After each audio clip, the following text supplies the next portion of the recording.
न शस्त्रक्रिया करता सुद्धा व्हेरिकोस व्हेन्सला बरं करता येतं. व्हेरिकोस व्हेन्स हे होमिओपॅथीने जर 10 ते 12 महिन्याच्या कालावधीमध्ये जर रुग्णाने व्यवस्थित औषधं घेतले तर नक्कीच तो बरा होऊ शकतो.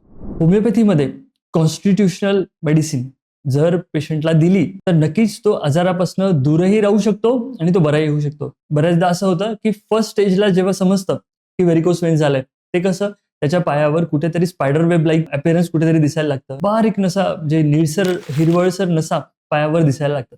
त्याच वेळेस समजतं की व्हेरिकोस व्हेन्स सारखा कुठेतरी आजार आपल्याला होतोय. अशा वेळी जर होमिओपॅथी स्टार्ट केलं तर काहीच महिन्यांमध्ये त्याच्या वेदनाही कमी होतात आणि ते अपीअरन्स सुद्धा कमी व्हायला लागतात. बऱ्याचदा रुग्णाची ही जी अवस्था आहे वाढत जाते जर त्यांनी दुर्लक्ष केलं तर.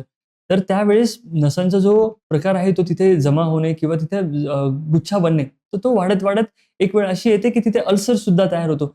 तर ह्या सीरियस कंडिशन्सला सुद्धा सर्जरी करण्याची गरज नाही आहे. तर हे असे कितीतरी पेशंट होमिओपॅथीने बरे आम्ही केलेले आहेत.